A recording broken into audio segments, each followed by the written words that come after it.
Good morning, welcome to Catex TV. My name is Frank Fortunato. Today is Monday, January 19th, 2015. This is Martin Luther King Day in the United States, a three-day weekend, a federal holiday today, commemorating the 86th birthday of the slain civil rights leader Martin Luther King Jr. If you wish to follow us on Twitter, go to Catex TV. At least 5 people across the northeastern United States were killed yesterday in crashes caused by rain flash freezing on roads.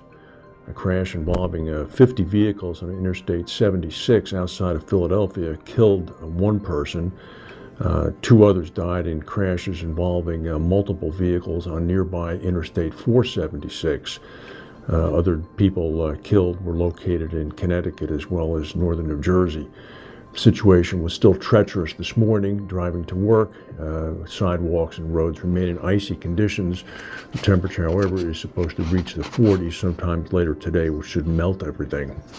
Indonesian investigators said earlier today that they have found no evidence that terrorism played a part in the crash of the AirAsia passenger jet that killed all 162 people aboard when it went down in the ocean on December 28th. They have listened to the cockpit voice recording, and they have said that thus far they have not heard the voices of any other persons other than the pilots. We didn't hear sounds of gunfire or explosions. For the time being, based on that, we can eliminate the possibility of terrorism. Earlier today, Chinese stocks suffered their biggest one-day percentage drop since the global financial crisis, dragged down by record tumbles for banks. The 2 main indexes both fell about 7.7%. Chinese securities regulators punished industry banks for illegal operations in their margin trading. Banks were hit after the banking regulator issued draft rules to tighten supervision of so-called entrusted loans, which is a kind of shadow banking product that the West has picked up on and begun to question the Chinese authorities as to how, in fact, they do regulate it. Today's fall came a day before China reports fourth quarter and full-year economic growth data. That comes out tomorrow. Yesterday morning at about 6:45 a.m., smoke was sighted at a marina off I-95 in Fort Lauderdale, Florida. The marina is the yacht management marina. Inside, 2 multi-million-dollar yachts were on fire, and it ended up being quite a scene, apparently. The boats that both caught fire are estimated to be worth several $1 million apiece. The fire department said that one of the yachts is in fact a 75-footer. The smaller yacht is between 50 and 60 feet. The exact amount of damage to the vessels is unknown, but the owners will be lucky if they can salvage anything. Even after fire crews drenched the boats with water, the fire kept burning below deck.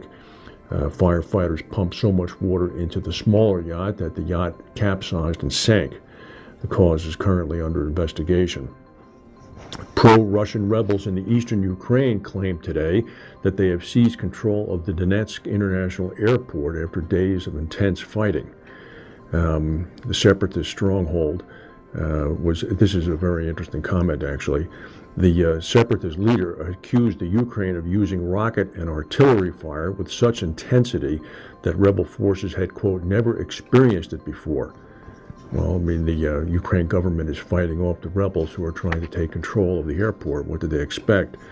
Ukrainian officials have not confirmed the retreat, although they did post something on Facebook saying that they will not abandon our own, referring to soldiers who still may be there. Nobody has forgotten them. Everything will be ours, but not just right away. We are learning. The UN has estimated that about 5,000 people have been killed in eastern Ukraine since April. The New York Times ran a long article today indicating the depth of penetration that the American National Security Agency has achieved in North Korea. Spurred by a growing concern about North Korea's maturing capabilities, in 2010, the NSA drilled into the Chinese networks that connect North Korea to the outside world. They picked through connections in Malaysia favored by North Korean hackers and penetrated directly into the north. The classified security agency program expanded into an ambitious effort to place malware that could track internal workings of many of the computers and networks used by the North Korean hackers. Attributing where the attacks come from, referring to the North Korean attack of Sony Pictures, is incredibly difficult and slow, said a James Lewis, who is a cyber warfare expert at the Center for Strategic and International Studies in Washington. The speed and certainty with which the United States made its determination about North Korea told you that something was different here, that the United States had some sort of inside view. The story went on to say that for about a decade, the U.S. has implanted beacons which can map a computer network along with surveillance software, and occasionally even implanted destructive malware in the computer systems of foreign adversaries. The depth of the penetration of the attack on Sony was such that there is still concern by the FBI that there may have been a disgruntled employee at Sony who was able to provide credentials that allowed the North to get in as easily as they did. And the Super Bowl, which is now scheduled and has always been scheduled for Sunday, February 1st in Phoenix, Arizona, is now set. The New England Patriots will play the Seattle Seahawks. And then finally, the NFL season will be finished. Both were, well, one of them at least was a very thrilling game yesterday. The second game, the Patriots game, was a bit of a blowout.